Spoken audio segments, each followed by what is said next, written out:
You think you want it, but what if you don't?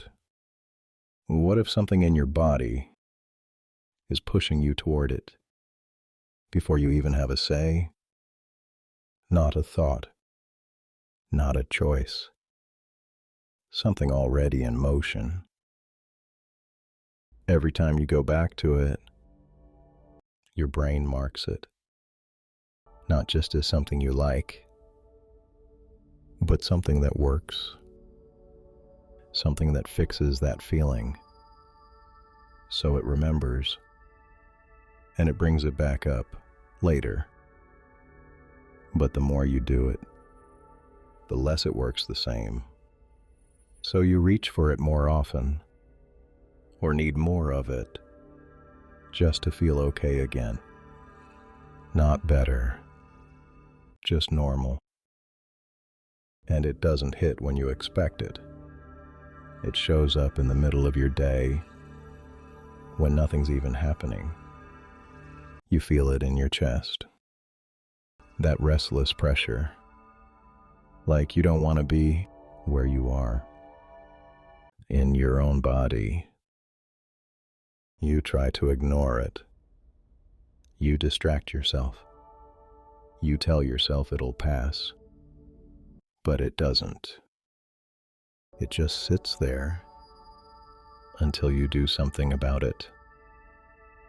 And alcohol doesn't feel like a choice in that moment. It feels like relief. Like finally, you can come back down, even if you know what comes after. So you go back to the thing that keeps creating the feeling, and then the thing that makes it stop. And that loop starts to feel normal. When you remove it, your brain doesn't feel better. It feels worse.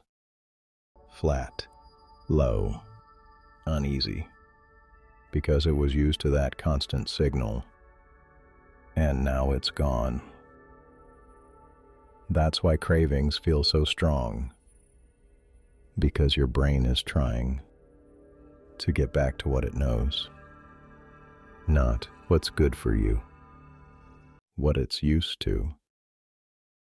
When I removed it, that feeling didn't hit the same way. I didn't get that sudden wave where everything clenches up and you need it to stop. I could sit still and let it pass without reaching for anything. And that was new, because that's where I always used to give in. I didn't need that cycle to function. I needed something that kept me stable. Protein, fat. That's what my body ran on, without the crash. So it wasn't just what I was doing. It was what was being triggered before I ever did it.